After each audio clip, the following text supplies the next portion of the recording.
நீங்க பார்த்துட்டு இருக்கிறது பூடெக், நான் உங்க பூபதி. ஸோ இந்த வீடியோல எதை பத்தி பார்க்க போறோம்னா ரெட்மி ஏர்டாட்ஸ் இதோட ஃபுல் ரிவ்யூ தான் பார்க்க போறோம். என்ன நல்லா இருக்கு நல்லா இல்லை, இதை வாங்கலாமா வேணாமா அப்படிங்கறத இந்த வீடியோ ஃபுல்லா பாத்தீங்க அப்படின்னா தெரியும். வீடியோ பார்க்கறதுக்கு முன்னாடி நம்ம சேனலை சப்ஸ்கிரைப் பண்ணணும்னா சப்ஸ்கிரைப் பண்ணிக்கோங்க. பக்கத்தில் இருக்க பெல் பட்டனை கிளிக் பண்ணீங்கன்னா 3 ஆப்ஷன் இருக்கும். அதில் ஆளுங்கிறத கிளிக் பண்ணுங்க. அப்பதான் நான் போற எல்லா வீடியோக்கும் உங்களுக்கு ஒரு நோட்டிஃபிகேஷன் வந்துடும். ஓகேங்க, ரெட்மி ஏர்டாட்ஸ் இதை பத்தி சொல்லணும் அப்படின்னா இது ஒரு ட்ரூ வயர்லெஸ் இயர்ஃபோன் அப்படின்னு நம்ம சொல்லலாம். ஆக்சுவலி நான் யூஸ் பண்ணதே இதுதான் ரொம்ப வெயிட்லெஸ்ஸான இயர்ஃபோன் அப்படின்னு நான் சொல்லுவேன். ஒரு குயிக்கான அன்பாக்சிங் பார்த்தலாம். பாக்ஸ்ல பாத்தீங்க அப்படின்னா ரெட்மி ஏர்டாட்ஸ் அப்படின்னு எழுதிருக்காங்க. மற்றதெல்லாம் சைனீஸ்ல இருக்கு. உள்ள பாத்தீங்க அப்படின்னா ஒரு யூசர் மேனுவல் இருக்கு. அதுவுமே ஃபுல்லா சைனீஸ்ல தான் இருக்குது. யூஸ்லெஸ் அப்படின்னு சொல்லலாம். இது இல்லாம பாத்தீங்க அப்படின்னா எக்ஸ்ட்ரா இயர் டிப்ஸ் கொடுத்துருக்காங்க. இதுக்கப்புறம் பாத்தீங்க அப்படின்னா இயர்ஃபோன் கேஸோட இருக்குது. அவ்வளவுதான். அன்பாக்சிங்ல நல்லா நோட்டீஸ் பண்ணீங்கன்னா தெரிஞ்சிருக்கும். எல்லா ப்ராடக்ட்லயும் வந்து சார்ஜிங் கேபிள்னு ஒன்று கொடுப்பாங்க. அப்படி இந்த ப்ராடக்ட்ல கொடுக்கல.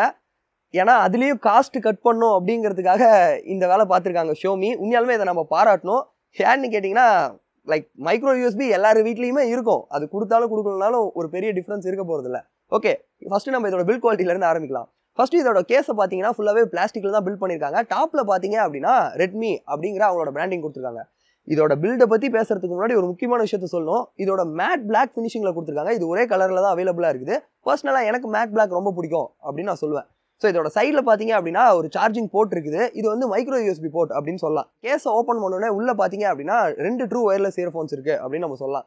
இந்த ரெண்டையும் நான் கையில் தூக்கணும்னா ஃபீல் பண்ணுறது என்னன்னா இது ரொம்ப வெயிட் கம்மியாக இருக்குது. ஆக்சுவலி இதையுமே வந்து ஃபுல்லாக பிளாஸ்டிக்கில் தான் பில்ட் பண்ணியிருக்காங்க. ஸோ இவங்க பிளாஸ்டிக்கில் பில்ட் பண்ணனால இந்த இடத்துல நமக்கு 2 அட்வான்டேஜ் இருக்குது. ஒன்று பார்த்தீங்க அப்படின்னா சுற்றி இருக்க டெம்பரேச்சர்னால இந்த இயர்ஃபோனோட டெம்பரேச்சர் மாறாது.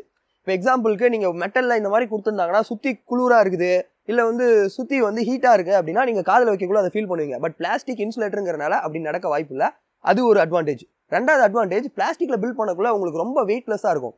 இன்ஃபேக்ட் சொல்ல போனோம்னா இந்த கேஸும் இயர்ஃபோனும் சேர்த்து இதோட வெயிட் பார்த்தீங்க அப்படின்னா 38 கிராம் தான். இந்த ஒவ்வொரு இண்டிவிஜுவல் இயர்ஃபோனோட வெயிட் பார்த்தீங்க அப்படின்னா 4.2 கிராம் தான். ஒரு 5 கிராம் தான். நினைச்சு பாருங்களேன், ஒரு இயர்ஃபோனோட வெயிட் வந்து 5 கிராம் தான் இருக்குது. அது ரொம்ப வெயிட் கம்மி. லைக் பக்கத்தில் ஒரு காயினை வச்சிங்கன்னா காயினோட இது வெயிட் கம்மியாக இருக்கும். 2 கையில் வச்சு பார்த்தீங்க அப்படின்னா அது பர்சனலாக நல்லா இருக்கு. ஏன்னா நீங்கள் காதில் வைக்கக்குள்ள பெருசாக ஃபீல் பண்ண மாட்டீங்க. ஆக்சுவலி இதோட டிசைனை பற்றி பேசணும். இது காதில் ரொம்ப கரெக்டாக ஃபிட் ஆகுது. அப்படி நீங்கள் கரெக்டாக ஃபிட் பண்ணிட்டீங்கன்னு வச்சுக்கோங்களேன், நீங்கள் என்ன ஆட்டினாலும் உங்கள் காதுலேருந்து விழுகாது. நான் இந்த ப்ராடக்ட்டுக்கு சப்போர்ட் பண்ணுறேன் இல்லை ப்ரமோட் பண்ணுறதுக்காக இப்படி பேசல. ஒரு விஷயம் ஆகாதுன்னு சொன்னால் நம்ம அதை பண்ணி பார்ப்போம். பார்த்தீங்களா, இப்போ ஒரு விஷயம் உடையாதுன்னு சொன்னால் அதை உடைக்கிறதுக்கு ட்ரை பண்ணுவோம்ல, அந்த மாதிரி நானும் என்னென்னமோ பண்ணி பார்த்துட்டேன். இது என் காதுலேருந்து விழுகவே இல்லை. ஜாகிங் பண்ணாலும் சரி, நீங்கள் வந்து எகிரி எகிரி குதிச்சாலும் சரி, தலையை வேகமாக ஆட்டினாலும் சரி, தலைகீழாவே நின்னாலும் சரி, இது காதுல இருந்து விழுக மாட்டேங்குது. அது பர்சனலாக ஒரு நல்ல விஷயம் அப்படின்னு சொல்லலாம். ஏன்னா அதோட டிசைனிங் கரெக்டாக பண்ணியிருக்காங்க. அது இல்லாமல் உங்களோட காது ஹோலுக்கு ஏற்ற மாதிரி நீங்கள் வந்து அந்த டிப்பை மாற்றிக்கணும். எக்ஸ்ட்ரா டிப்ஸ் வந்து 2 கொடுத்துருக்காங்க. எனக்கு அவங்க டிஃபால்ட்டாக கொடுத்த மீடியம் சைஸே கரெக்டாக பத்துது அப்படின்னு நான் சொல்லுவேன். டிசைன் பில்ட் குவாலிட்டி குட் அப்படின்னு நம்ம சொல்லலாம். அடுத்தது முக்கியமான விஷயம் சவுண்ட் குவாலிட்டி. இந்த இயர்ஃபோனை யூஸ் பண்ணி நான் ஹை பேஸ் இருக்க சில மியூசிக்ஸு, அது மட்டும் இல்லாமல் வந்து மூவிஸு, வெப் சீரிஸ் இதெல்லாம் பார்த்துட்டு இருந்தேன். நான் நோட்டீஸ் பண்ணது என்ன அப்படின்னு கேட்டிங்கன்னு வச்சுக்கோங்களேன், இதோட பேஸ் நல்லா இருக்கு. சப்போஸ் நீங்கள் ஒரு பேஸில் ஓவராக இருக்கீங்க, ட்ரூ வயர்லெஸ் இயர்ஃபோன் ட்ரை பண்ணிட்டு இருக்கீங்க அப்படின்னா ரொம்ப எக்ஸ்ட்ரீம் பூஸ்ட்டாக வந்து பேஸ் இருக்குது அப்படின்னு நான் சொல்ல மாட்டேன். இது லைட்டாக ஆம்பிளிஃபை பண்ணுறது ஒர்க் அவுட் ஆகுது. நீங்கள் காதில் வச்சு கேட்கக்குள்ள புரியும். அதே மாதிரி இந்த மியூசிக் குவாலிட்டி பற்றி பேசக்குள்ள உங்ககிட்ட ஒரு விஷயம் சொல்லணும். நான் பெரிய மியூசிக்கில் ஒரு மியூசிக் எக்ஸ்பர்ட்னு சொல்ல மாட்டேன். பட் ஆவரேஜ் யூஸராக நான் ஃபீல் பண்ணுறதை உங்க கூட ஷேர் பண்ணுறேன். அதே மாதிரி இந்த மிட்ஸு, ஐஸு, வோக்கல்ஸு இதெல்லாமே நல்லா தான் இருக்குது. எந்த பிரச்சனையும் கிடையாது. நீங்கள் ஒரு நார்மல் பர்சனாக மியூசிக் கேட்பீங்க அப்படின்னா எந்த பிரச்சனையும் இல்லை அப்படின்னு நான் சொல்லுவேன். முக்கியமாக ஒரு விஷயத்த இந்த இடத்துல நான் சொல்லி ஆகணும். அது என்ன அப்படின்னு கேட்டிங்கன்னு வச்சுக்கோங்களேன், இந்த இயர்ஃபோனை யூஸ் பண்ணக்குள்ள நீங்கள் வால்யூமை ஒரு 70 to 80% வச்சுட்டிங்கன்னா உங்களை சுற்றி என்ன நடக்குதுங்கிறது உங்களுக்கு கேட்கவே கேட்காது. நான் வந்து இதை 100% சொல்லுவேன். எப்படின்னு கேட்குறீங்கன்னா, இது காதில் கரெக்டாக வந்து ஃபிக்ஸ் ஆகிக்குது. ஓகேவா, இது வந்து ஒரு ஆக்டிவ் நாய்ஸ் கேன்சலேஷன் இருக்க ஒரு இயர்ஃபோன் கிடையாது. ஆனால் இது கரெக்டாக ஃபிக்ஸ் ஆகிறனால ஒரு 70-80% நீங்கள் சவுண்ட் வச்சிட்டிங்கன்னா பக்கத்தில் ஆம்புலன்ஸ் போகுது, யாராவது கத்திக்கிட்டு கதறிக்கிட்டு உங்களை கூப்பிட்டாங்கன்னா கூட அந்த அளவுக்கு சவுண்ட் அவங்க ப்ரொடியூஸ் பண்ணி உங்களை கால் பண்ணால் கூட உங்களுக்கு கேட்காது. ஏன்னா சுற்றி சரௌண்டிங்கில் எதுவுமே இல்லை, அமைதியாக இருக்க மாதிரி நீங்கள் போட்ட மியூசிக் மட்டும்தான் கேட்குது. கண்ணை மூடினீங்கன்னா அது ஒரு பக்கம் நல்ல விஷயம். பட் நீங்கள் ட்ராவல் பண்ணுறீங்க, பைக்லலாம் போகக்குள்ள இதை யூஸ் பண்ணி பாட்டு கேட்காதீங்க அப்படின்னு நான் சொல்லுவேன். ஏன்னா உயிர் போனால் வராது, அதை புரிஞ்சுக்கோங்க. பட் அது ஒரு நல்ல விஷயம். ஏன்னா சுற்றி இருக்கிறது எதுவுமே கேட்காம பர்சனலாக மியூசிக் கேட்கணும்னு நினச்சிங்கன்னா இந்த இயர்ஃபோன் ஓகே அப்படின்னு நம்ம சொல்லலாம். ஒரு நல்ல விஷயம் என்ன அப்படின்னு கேட்டிங்கன்னா, இந்த இயர்ஃபோன் IPX4 ரேட்டிங்கோட வருது. நீங்கள் வந்து ஜிம்முக்கு போகிறீங்க, இல்லை ஏதாவது ஜாகிங் பண்ணுறீங்க, அவுட்டோர் ஆக்டிவிட்டி பண்ணுறீங்க, மழை பெய்யுது, ஸ்வெட்டிங்லாம் இந்த தண்ணி படுது இந்த இயர்ஃபோனில் அப்படின்னா ஒன்றுமே ஆகாது. பட் நீங்கள் நோட்டீஸ் பண்ண வேண்டிய விஷயம் என்ன அப்படின்னு கேட்டிங்கன்னா, இந்த இயர்ஃபோன் தான் வாட்டர் ப்ரூஃப். நீங்கள் இந்த கேஸ் இருக்குது பார்த்தீங்களா, அந்த இயர்ஃபோனோட கேஸ் அது தண்ணி போட்டால் டேமேஜ் ஆகிடும். ஸோ அது என்ன அப்படிங்கிறத பார்த்துக்கோங்க. பட் பர்சனலாக நம்ம ஜாகிங் பண்ணக்குள்ளேயோ வேறு ஏதாவது அவுட்டோர் ஆக்டிவிட்டி பண்ணக்குள்ளேயோ கேஸை கையில் எடுத்துகிட்டு போகிறது இல்லை, இயர்ஃபோனை தான் மாட்டுவோம். அது எந்த பிரச்சனையும் இல்லை. ஓகே, இயர்ஃபோனோட கனெக்டிவிட்டின்னு பார்த்தீங்கன்னா ப்ளூடூத் 5.0 வருது. எந்த விதமான கனெக்டிவிட்டி இஷ்யூவும் நான் ஃபீல் பண்ணல. ஜஸ்ட் நீங்கள் ஒரு தடவை பேர் பண்ணிட்டீங்க அப்படின்னா ஒவ்வொரு தடவையும் அந்த இயர்ஃபோனை கேஸ்லேருந்து வெளியே எடுத்தீங்கன்னா ஆட்டோமேட்டிக்காக உங்கள் ஃபோனோட கனெக்ட் ஆயிரும். இன்ஃபேக்ட் சொல்ல போனோம்னா கவரேஜும் நல்லா இருக்குன்னு சொல்லுவேன். ஏன்னா இது 5.0ங்கிறனால 10 மீட்டர்ஸ் வரைக்கும் கவர் ஆகும். நான் யூஸ் பண்ண வரைக்கும் என் ஃபோன் வந்து ரூமில் இருக்குன்னு வச்சுக்கோங்க, நான் அப்படியே பாட்டு கேட்டுட்டு இருக்கேன், எந்திரிச்சு போயிட்டேன் அப்படின்னா பக்கத்து ரூமுக்கு போகிறேன், இந்த மாதிரி இடத்துல வந்து பாட்டு கட் ஆகுறதோ இந்த மாதிரி எந்த ப்ராப்ளமும் நான் ஃபேஸ் பண்ணல. அது ஒரு நல்ல விஷயம் அப்படின்னு நம்ம சொல்லலாம். என்னன்னா இது ப்ளூடூத் 5.0 வந்தாலும் இது ப்ளூடூத் இயர்ஃபோன், அதனால லேட்டன்சிங்கிறது இருக்கும். நீங்கள் பப்ஜி விளையாடுறீங்க இல்லை ஏதாவது ஹெவியான கேம் விளையாடுறீங்கன்னு வச்சுக்கோங்களேன், அங்கே அந்த விஷயம் நடந்து முடிஞ்ச வாட்டி தான் அந்த சவுண்ட் இங்கே கேட்கும். ஸோ அதுக்கு இது செட் ஆகாது அப்படின்னு நான் இந்த இடத்துல சொல்லி ஆகணும். கண்ட்ரோல்ஸ்னு பார்த்தீங்க அப்படின்னா 2 இயர்ஃபோன்ஸ்லையுமே ஒரு பட்டன் கொடுத்துருக்காங்க. அதை நீங்கள் ஒரு தடவை டேப் பண்ணீங்க அப்படின்னா மியூசிக் வந்து ப்ளே ஆகும், இன்னொரு தடவை டேப் பண்ணீங்க அப்படின்னா பாஸ்ட் ஆகும். டபுள் டேப் பண்ணீங்க அப்படின்னா கூகுள் அசிஸ்டன்ட் வந்து வேக்கப் ஆகும்.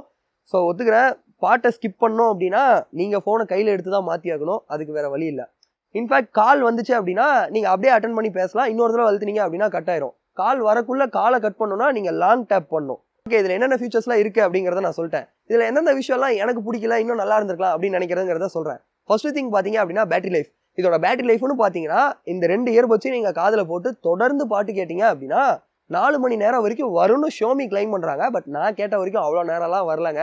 நான் வந்து 70% ஒரு 80% ஆடியோ வச்சு கேட்டேன். அப்படி கேட்டதில் எனக்கு வந்து அவுட்புட் பார்த்தீங்க அப்படின்னா ஒரு 3லேருந்து 3.25 மணி நேரம் தான் வருது. அதே மாதிரி இதை நீங்கள் நார்மலாக சார்ஜ் போடுற மாதிரி வந்து ப்ளக்கில் கனெக்ட் பண்ணலாம் சார்ஜ் போட முடியாது. நீங்கள் இதை கழட்டி அந்த கேஸில் வச்சிங்கன்னா அந்த கேஸ்லேருந்து இதுக்கு சார்ஜ் ஆகும். ஓகேவா? ஒவ்வொரு தடவையும் இது ஃபுல்லாக சார்ஜ் ஆகிறதுக்கு கிட்டத்தட்ட பார்த்தீங்க அப்படின்னா 1.5 மணி நேரம் ஆகுது. இதை நீங்கள் ஃபுல்லாக ட்ரைவ் பண்ணிட்டு திருப்பி அந்த பாக்ஸ்குள்ளே வச்சிங்கன்னா 1.5 மணி நேரம் கழிச்சு எடுத்து பார்த்தீங்கன்னா ஃபுல்லாக இருக்கும். இப்போ இந்த மாதிரி வந்து அந்த கேஸில் நீங்கள் 3 தடவை சார்ஜ் போடலாம். ஓகேவா? இந்த இயர்ஃபோனோட கேஸ் இருக்குது பார்த்தீங்களா, அதை வந்து நீங்கள் மைக்ரோ யூஎஸ்பி கேபிள் கனெக்ட் பண்ணி உங்கள் மொபைல் சார்ஜரில் போட்டு தான் சார்ஜ் பண்ணோம். அது ஃபுல்லாக சார்ஜ் ஆகிறது கிட்டத்தட்ட ஒரு 2லேருந்து 2.5 மணி நேரம் ஆகுது. ஆக்சுவலி இது ஒரு நல்ல விஷயமும் கூட. எப்படி நான் சொல்கிறேன்னு வச்சுக்கோங்களேன், மற்ற ப்ளூடூத் இயர்ஃபோன்ஸ்லாம் எப்படின்னா நீங்கள் சார்ஜ் பண்ணோம் அப்படின்னா உங்கள் காதிலேருந்து கழட்டி நீங்கள் அதில் சார்ஜ் பண்ணணும். பட் இங்கே பார்த்தீங்க அப்படின்னா நீங்கள் இந்த இயர்ஃபோனை யூஸ் பண்ணிட்டு இருக்கக்குள்ள அந்த கேஸை மட்டும் தனியாக சார்ஜ் பண்ணலாம், எந்த பிரச்சனையுமே இல்லை. உங்களுக்கு எப்போ வந்து நீங்கள் யூஸ் பண்ண மாட்டீங்களோ அப்போ எடுத்து அந்த கேஸ்குள்ளே வச்சிங்கன்னா அந்த கேஸ்லேருந்து இதுக்கு சார்ஜ் ஆயிரும். அது ஒரு நல்ல விஷயம். இப்போ என்ன விஷயம் இதில் பிடிக்கல அப்படின்னா இதோட பேட்டரி பேக்கப் 3 மணி நேரம் தான். தொடர்ந்து ரொம்ப நேரம் பாட்டு கேட்குறவங்களுக்கு இது கொஞ்சம் டீல் பேக்கர் அப்படின்னு நம்ம சொல்லலாம். பட் நீங்கள் நார்மலாக அப்பப்போ தான் பாட்டு கேட்பீங்க, மற்ற நேரத்தில் அந்த கேஸில் தான் கழட்டி வைப்பீங்க அப்படின்னா இது உங்களுக்கு பெருசாக தெரிய போகிறதில்ல. ரெண்டாவது முக்கியமான விஷயம் என்ன அப்படின்னு கேட்டிங்கன்னா கால் குவாலிட்டி. இது வந்து ப்ளூடூத் இயர்ஃபோன் தான், நீங்கள் அட்டன் பண்ணி அப்படியே பேச முடியும் காலை, ஏன்னா இதுலேயே இன்பில்ட்டாக மைக் இருக்குது. இங்கே ப்ராப்ளம் என்ன அப்படின்னு கேட்டிங்க அப்படின்னா நான் 2-3 பேர் கால் பண்ணி நான் பேசக்குள்ளே அவங்க சொன்னது என்னன்னா நீங்கள் பேசுறது கிளியராக கேட்குது, பட் ரொம்ப தள்ளி இருந்து பேசுகிற மாதிரி இருக்குது அப்படின்னு சொல்கிறாங்க. சில பேர்லாம் வந்து கிணத்துக்குள்ளே உட்காந்து பேசுகிற மாதிரி இருக்குது அப்படின்னு சொல்கிறாங்க. இவங்க என்ன மீன் பண்ணுறாங்கன்னா அதோட மைக் குவாலிட்டி நல்லா இருக்குது, அதாவது கரகரன்னு வருது, வாய்ஸ் திக்கி திக்கி கேட்குது அப்படிங்கிற மாதிரி ப்ராப்ளம் இல்லை. பட் அதோட வாய்ஸ் வந்து சவுண்டு ரொம்ப மெதுவாக கேட்குற மாதிரி அவங்க ஃபீல் பண்ணுறாங்க.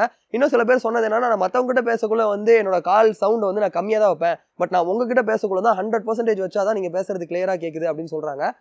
இதுக்கு அர்த்தம் என்னன்னா இந்த வாய்ஸ் கொஞ்சம் லோவாக இருக்க மாதிரி ஃபீல் ஆகுது. நீங்கள் அதிகமாக வந்து ப்ளூடூத்தில் கால் பேசுவீங்க, அதுக்காக இந்த இயர்பட்ஸ் வாங்க போறீங்கன்னா இதை நீங்கள் என்ன அப்படிங்கிறத கிளியராக நோட்டீஸ் பண்ணிக்கோங்க. இயர்ஃபோனை கழட்டி அந்த கேஸில் வச்சிங்க அப்படின்னா ஒரு மேக்னெட் மாதிரி இருக்குது, அது வந்து அப்படியே புல் பண்ணிக்கும். நீங்கள் இந்த கேஸை ஓப்பன் பண்ணி தலைகீழாக வச்சிங்கனாலும் இந்த இயர்ஃபோன் அந்த கேஸ்லேருந்து கீழே விழுகாது, ஏன்னா அந்த மேக்னெட் வந்து நல்லா பிடிச்சிருக்கு. இந்த டிசைன் பர்சனலாக எனக்கு ஓகேவா தெரியுது, ஏன்னா சப்போஸ் அது திறந்து சாச்சா கீழே விழுந்துருமோங்கிற பயம் தேவையில்ல. அது இல்லாமல் சார்ஜ் ஏறுறது வந்து இண்டிகேஷனுக்காக ஒரு எல்இடியும் கொடுத்துருக்காங்க, அது சார்ஜ் எவ்வளோ இருக்குது இல்லை ஏறுதா என்ன அப்படிங்கிறத உங்களால் பார்த்துக்க முடியும். இந்த இடத்துல இன்னொரு விஷயம் அவங்க பண்ணியிருந்தா நல்லா இருக்கும்னு நினைக்கிறது, அந்த கேஸில் எவ்வளோ சார்ஜ் இருக்குது அப்படிங்கிறதுக்கான இண்டிகேஷன் ஒரு லைட் கொடுத்துருக்கலாம். ஏன் நான் சொல்கிறேன்னு வச்சுக்கோங்களேன், இப்போ நான் ஒவ்வொரு தடவையும் எவ்வளோ நேரம் கழட்டி வச்சேன், அந்த பாக்ஸில் எவ்வளோ மிச்சம் சார்ஜ் இருக்குது அப்படிங்கிறது எனக்கு தெரியாமல் இருக்குது. பட் எண்ட் ஆஃப் தி டே டெய்லியும் அந்த கேஸை ஒரு தடவை சார்ஜ் போடுறதுனால ஒன்றும் ஆக போகிறதில்ல. அதனால லைக் இது உங்களை பொறுத்து தான், என்ன சொல்ல வரங்கிற பாயிண்ட் உங்களுக்கு புரியும். ஓகேவா? சரி, இப்போ இதில் என்ன நல்லா இருக்குது நல்லா இல்லை அப்படிங்கிறத நான் உங்ககிட்ட சொல்லிட்டேன். இதை வாங்கலாமா வேணாமான்னு கேட்டிங்கன்னு வச்சுக்கோங்களேன், நீங்கள் ரொம்ப அதிகமாக கால் தான் பேசுவீங்க இந்த இயர்ஃபோன்ஸில். அது மட்டும் இல்லாமல் வந்து பப்ஜி இந்த மாதிரி கேமிங்காக இயர்ஃபோன் எதிர்பார்க்குறீங்கன்னா உங்களுக்கான இயர்ஃபோன் இது இல்லை, இதை நீங்கள் வாங்காதீங்க. பட் அப்பப்போ மியூசிக் கேட்பீங்க, நான் வந்து ஜாகிங் போக்குலையும் ஏதாவது ஹெவி ஒர்க் அவுட் பண்ணக்குள்ளே என் காதிலிருந்து கீழே விழுகக்கூடாது, எனக்கு ஒரு நல்ல ட்ரூ ஒயர்லெஸ் இயர்ஃபோன் வேணும்னா கண்டிப்பாக உங்களுக்கான இயர்ஃபோன் தான் இது. ஏன்னா சில பேருக்கு அந்த நிக் பேண்டு இதெல்லாம் போட்டுட்டு ஜாகிங் பண்ணால் பிடிக்காது, அதனால இதை நீங்கள் ட்ரை பண்ணலாம். இதோட ப்ரைஸ்னு பார்த்தீங்க அப்படின்னா ஒவ்வொரு வெப்சைட்டில் ஒவ்வொரு ப்ரைஸ்க்கு சேல் பண்ணுறாங்க, ஏன்னா இது இந்தியாவில் லான்ச் ஆகாதனால. பட் நான் என்ன பர்சனலாக உங்களுக்கு சஜஸ்ட் பண்ணுவேன் அப்படின்னா சைனீஸ் வெப்சைட்லேருந்து நீங்கள் வாங்கலாம். பெங்களூரில் பார்த்தீங்க அப்படின்னா 2800 சம்திங் அந்த ப்ரைஸ்க்கு விற்கிறாங்க. பட் நீங்கள் அந்த ப்ரைஸ்க்கு இதை வாங்காதீங்க. நான் வந்து கீழே சில கூப்பன் கோட் கொடுக்குறேன், நீங்கள் பை பண்ணக்குள்ள அந்த கூப்பன் போட்டிங்க அப்படின்னா உங்களுக்கு 1200 கிட்ட டிஸ்கவுண்ட் வரும். அரௌண்ட் பார்த்தீங்க அப்படின்னா இந்த இயர்ஃபோனை கிட்டத்தட்ட ஒரு 1700 உங்களால் வாங்க முடியும். உண்மையை சொல்லணும் அப்படின்னா 1700 இது ஒரு நல்ல ட்ரூ ஒயர்லெஸ் இயர்ஃபோன் தான். எனக்கு எந்த விதமான கஸ்டம் சார்ஜும் வரல. இந்தியன் டைரக்ட் மெயில் அப்படிங்கிற ஷிப்பிங்கை நான் சூஸ் பண்ணேன். நீங்களும் அதை சூஸ் பண்ணி வாங்கிக்கோங்க. கூப்பன் எவ்வளோ நாள் இருக்க போகுதுன்னு தெரில. மேபி நீங்கள் வாங்கணும்னு நினச்சிங்க, உங்களுக்கு யூஸ் இருக்குன்னா நீங்கள் அந்த கூப்பனை யூஸ் பண்ணி வாங்கிக்கோங்க. லிங்க்கு கூப்பன் எல்லாம் கீழே டிஸ்கிரிப்ஷனில் கொடுக்குறேன். அமேசான்லேயும் சில செல்லர் இம்போர்ட் பண்ணி விற்கிறாங்க. பட் அது எந்த அளவுக்கு கரெக்டாக இருக்கும் அப்படிங்கிறது தெரியல. மேபி அதோட லிங்க்கு கொடுக்குறேன், செக் பண்ணி பாருங்கள். இந்த வீடியோ பிடிச்சிருந்தா ஒரு லைக் கொடுங்க, எல்லாரும் கூட ஷேர் பண்ணுங்கள். இந்த ரிவ்யூ பற்றி நீங்கள் என்ன நினைக்கிறீங்க அப்படிங்கிறத கீழே கமெண்ட் பாக்ஸில் கமெண்ட் பண்ணுங்கள். Love you guys, thank you for வாட்சிங் தி வீடியோ.